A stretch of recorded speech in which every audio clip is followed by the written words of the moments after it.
Welcome to another episode of the CattleUSA Daily Podcast. Today we are welcoming on Lettie Nickel onto the podcast. Lettie is a rancher from Southwest Kansas, and she is here to share a little bit more about her story and some unique things that they are doing on their family operation out in Southwest Kansas. Their operation is located just west of Ulysses, so they have a very unique approach to some different revenue streams that they have brought into the ranching operation. Lettie is talking about their direct meat business and then also some other unique revenue streams that they have brought into their business as well. So without further ado, let's go ahead and hop into this episode with Lettie. But before we do, if you guys could take a second to go like, subscribe, rate, and review this podcast, we would really appreciate it here at the team. So without further ado, let's go check out Lettie's episode. Lettie, welcome to the podcast. We are so excited to welcome you on. I want to first start out and ask you the question that, you've talked a lot about the disconnect that happens between consumers in the grocery store and the individuals on the ranch raising the cattle. It's something that you've had a really big passion about, talking not only in our friendship, but also on social media or other platforms. What made you first realize this gap? And then where did that passion come for you to start discussing that as well? Yeah, absolutely. So I believe the passion really came from when I was in college. I went to Oklahoma State University. And when I was down there, I grew up in Southwest Kansas. Everyone has a half a beef that they get from from their employer usually, or some sort of that line. And everyone really knows where their beef comes from. They know where their items come in from the grocery store. So I didn't realize that the rest of the country had no idea where their food came from. So really that passion came in when I was at school at OSU and just seeing that huge disconnect there.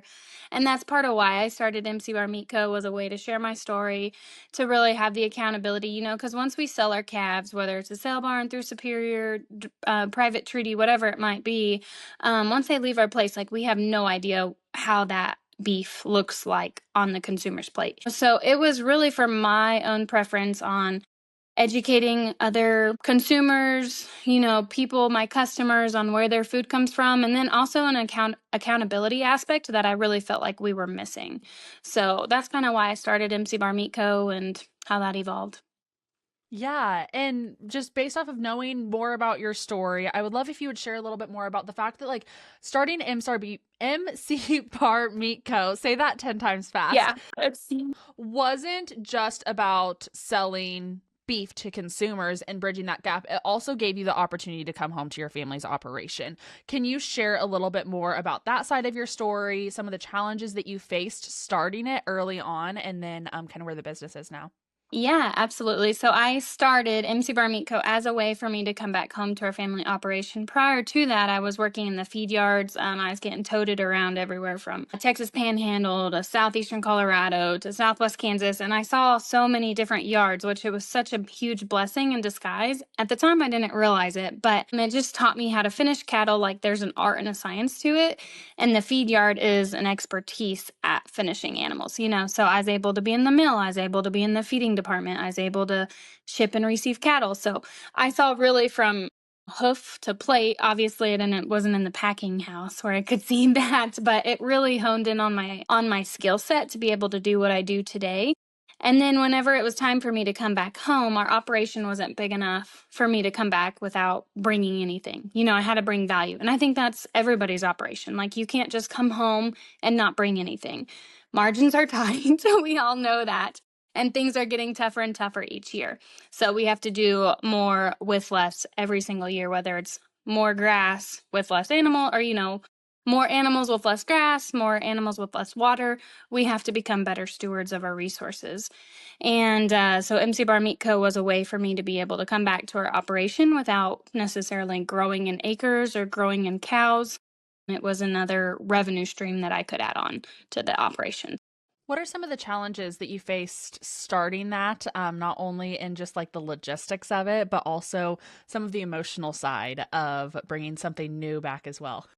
Oh, yeah. And obviously, most of our dads don't want change, or our operations don't want change. They don't like change. They want to continue to do it the way they've done it for 40 years. So there was that whole element of proving to my dad, hey, no, this is a real viable business. and is part of this new age ag. I don't want to call it new age because it's not really new age, but it's evolving, it's changing, and it's a new business. So just explaining to him that. And then also, I started the business in 2018. So that was pre COVID years where people really did not care where their food came from. They could just expect to go to the grocery store and beef was there. But when COVID hit, there was not beef on the grocery shelf store or the stores. And, that's what really alarmed people. And that's whenever I was able to finally kind of grow in the business. But prior to that, I was like, man, this is hard getting customers. It's hard bridging that gap. And, sometimes social media is a voided voice, and you really just have to continue to put your nose to the grindstone. And I was going to give up prior to COVID. Like, there was just no way I could continue to go because it didn't make sense. People didn't want to buy from you. And then I think it's especially hard when you're not in a metropolitan area, a metroplex, because most of my customers have beef in their freezer, and finding that person, and then shipping, the whole shipping ordeal, inventory management. There was a lot of things I had to learn and grow as a direct to beef producer to be able to do what I do. It was a whole different ballgame. I did not go to school for shipping logistics or designing websites. Hello, YouTube University. Yes, exactly. Amazing. You talked briefly when you were sharing your story earlier about your life before you moved back home. You've lived all over the place. You have traveled, you have experienced a lot of life before you decided to come back to rural Kansas. Can you share a little bit more about the broader decision to come back home? Not only the logistical side of like, hey, I started this and I'm bringing this home so that I can come back home, but this is why I wanted to. This is why I see value in rural Kansas. This is why I wanted to come back to my family's operation, and how all of that kind of shaped the way that you lead your entrepreneurial journey now. Yeah, absolutely. So legacy is just such a huge thing for me, like everything. And I feel like sometimes we don't think about legacy as much as we should when we're making decisions, but I really try to keep in perspective, like every choice I make is not just going to affect me, it's going to affect generations down the road. Like everything with our grounds, because it takes years to fix ground. Like if we overgraze 1 year, it takes us 10 years to make it right because of our rainfall. We don't get much opportunity to change in the right direction, and it takes years of the right choices of being disciplined. So, and really that's part of why I moved home, was the legacy portion of it. But also my dad was sick, and he had just had a brain tumor, and he would just went through radiation right after when I graduated from college. So I was trying to help, like, back and forth, work full-time jobs and help my dad on the operation, like in the weekends, in spare time when I had it. Obviously, feed yards, you're basically married to it. But so it was finally just got to the point where I wasn't doing my job good and I wasn't helping them good. So I needed to make a hard choice. I kind of was put in a rock and a hard place, but I just took the leap of faith and decided to leave my big corporate job to move back home. Yeah, it definitely was a leap of faith. And over the years, you have not only taken the meat business and made that kind of your ability to be at the ranch and be involved, but you've also broadened your horizons a little bit outside of just selling direct to consumer beef. Can you share a little bit more about some of the agritourism that you guys do and just other aspects that you have brought into the ranch for not only just more income, but more impact in your rural community as well? Yeah, of course. I love to talk about. I have a grain bin Airbnb, but that did not evolve directly from, oh, let's turn this grain bin into an Airbnb. So when I moved back home, I had to get creative because I did not have an income source, no revenue. So I had just remodeled my house, like fixer up or DIY it type of thing. So I decided, I was single and wasn't married at the time, that I would put my house on the Airbnb app. And when someone booked, I'd just go stay with my parents. Little did I know I was going to be kicked out of my house 3 out of the 4 weeks in a month. And I was like, okay, this is not going to work. I love my parents, but once you're like leaving clean, like you don't want to go live with them again. So we remodeled the grain bin, or I started a wedding venue the year prior to the grain bin. And I knew the grain bin was always going to be an Airbnb. Like that would be the long-term vision of the grain bin. But it takes time, it takes process when you're an entrepreneur and don't have a lot of resources. You have to build up. So the following year, after we launched the wedding venue, we finished the grain bin and it's an Airbnb. And really, like, the whole motive behind doing that is because our community didn't have a great community facility to be able to go and have like those nice, huge rustic ranch weddings you see, And it's not even like a huge space, but just a space in general to enjoy and kind of make your own. So that's why I created the round top, and then the grain bin followed it just because of resources and everything like that. But we host people 4 to 5 nights a week, every week. It's busy. I live in very remote Southwest Kansas. So you're like, how in the world does that work? I don't know, but it does. And you have had people come stay with you from, gosh, all over the world too. Yes. Like, Yeah. not just all over Kansas. Correct. Like Finland, we've had people from Finland, Europe, China, Californians, New York. I mean, we've had people from all over the United States, all over the world too. It's been super cool to meet those different people. And that's cool, because so many people come and stay. It's an experience. It's a glamping experience. It's not perfect. It's a grain bin.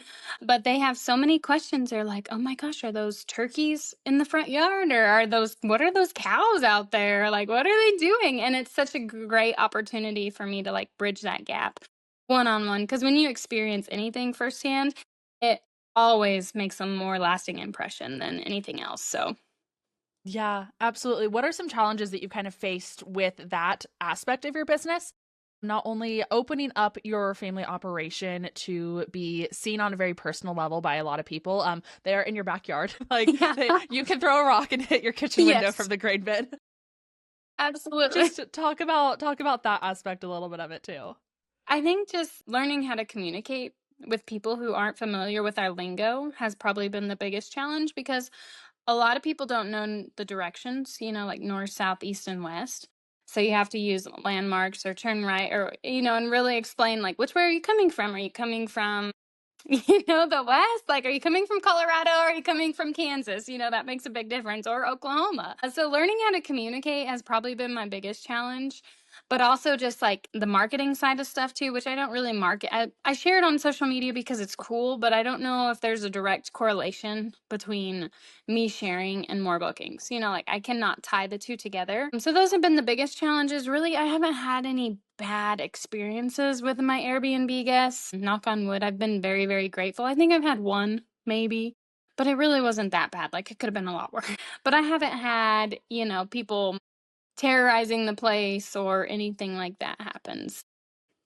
Yeah. Share a little bit more about just like the overall aspect of the different things that you touch or are involved in within like your Airbnb, your meat business, all of those things. If anyone is listening to this and our conversation today and they're like, hey, these things kind of sound interesting. What just like candid thoughts, advice do you kind of have for just seeing if you can find different revenue streams as someone in agriculture? Because you touched on it earlier, like it's hard out there right now, and we've got to get a little creative, and there's some really amazing ways to do that, and you've kind of hit two of them. So if you could explain just some of that a little bit. I would just say experiment. Like you're never going to know the perfect thing to do, and it's going to change. Like with MC Bar Meat Co.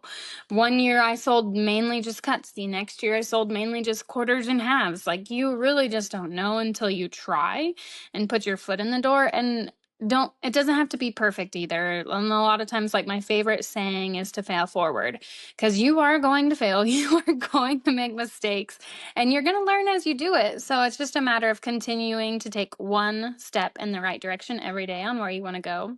And like I know ag tourism, meat sales isn't everybody's cup of tea. But maybe you're like a super great tractor operator, or maybe you're a super great numbers runner, something like that. And you can start a custom business. I mean, your area, there's every single rural community needs something. Like they need more young people who are willing to step up and do fill in the gap, because we're getting ready to where there's a lot of people retiring. There's not a lot of people coming back to family operations. So there's opportunity there. It's just a matter of if you're willing to take hold of it. And that's what I would say for any young person, is just being willing to capitalize on the opportunities given. Yeah, and there's so many opportunities in rural America that it's so easy to look over, right? Especially if you grew up in the rural community.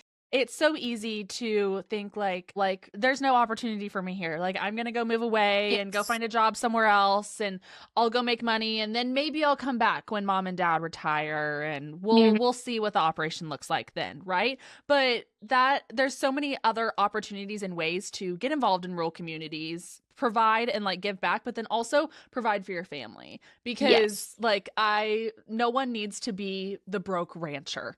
Like No, that nobody no wants to one be the needs to broke live exactly. No one wants to live that lifestyle. So it's finding out ways to, like you said, be creative. Think rancher. about what you're good at and reflect on your strengths and your passions.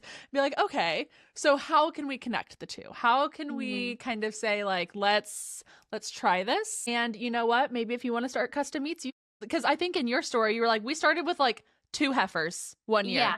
and Yeah. We then did. went from there. Yeah.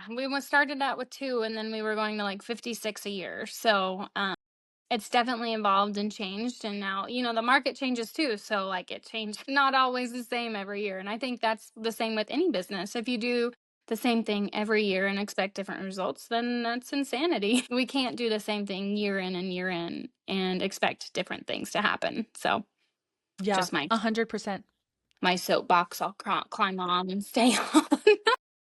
Yes, I couldn't agree more. Well, as we start to round out this podcast, Lettie, I want to hear like next steps. What is next for your family operation? What is kind of your vision for the future as you continue to work alongside your dad right now? And if you guys, I will have all of Lettie's links linked down below, but Lettie's TikToks with her and her dad are quite humorous, I will say. I haven't showed him one in a while. I need to get back onto that. They are funny, especially when you guys were breaking down a ton and your dad was like, We do not have time for this. Go away." They were quite humorous. But what is next? What comes forward in the future for you? Yes, I don't know. I mean, with the like MC Bar Meat Co. Ag tourism stuff specifically, the Airbnb, we eventually want to add another Airbnb on the property, like a glorified more Airbnb, a grain bin, I guess I should say, one with the bathroom, because the bathroom's right next door on this one. So our goal is to add another Airbnb eventually. And then like MC Bar Meat Co. specifically, one of the biggest things with that is it's very time consuming to do shipping and deliveries. Like it takes so much of your time. And oftentimes you're doing it in the evenings or on the weekends because that's when people are home from working. So trying to figure out how to make that more sustainable when you have a family, because my life has changed. I got married, I got 2 bonus boys now. So I can't necessarily leave during the evening to go deliver beef anymore. So I've kind of been toying with an idea of doing a farm stand potentially. So that is maybe, and just keeping it open, on the weekend, Saturday, Wednesday, like a Wednesday or a Saturday, something like that. And having different products in there. So that's kind of what I've been toying with, especially with the round top, because we've kind of tailored away from huge weddings just because there's a lot that goes into huge weddings and people expect a lot, which they should. It's their big day. You know what I mean? So we kind of want to just tailor it and make it more private, like a more individual, smaller sized weddings. And I think we can utilize a round top for a farm stand type setup. And it would be really great for the community. Wow, I always love hearing about kind of what's next for people and just what's coming down the pipeline for everyone. So fun. I cannot wait to follow along on all of that. Lettie, as we round out the podcast, is there anything else that you would like to leave with our listeners today? I don't think so. If anybody has any questions or wants to know more, I'm an open book and I love to share with people just to help them succeed on their operations. Yes. Lettie, thank you so much for your time today and just coming on and sharing more about your journey and your story and just giving some encouragement to everyone out there that like, hey, you can find something for you and your operation that works for your lifestyle to provide a little bit more or give something back to your family operation as well. So thank you for coming on today. To all of our listeners out there, I have all of Lettie's links linked down below where you can go check out all of her social medias. Her website is going to be linked down below as well. Feel free to shoot her a DM, a message. She's great at responding and is seriously such a blessing and is willing to help anyone. So if you have any questions about anything we talked about today, make sure you go hit her up and she will be more than willing to answer any questions that you have. Thank you guys so much for listening to another episode of the CattleUSA Daily Podcast. Have a good one, y'all, and we'll see you tomorrow.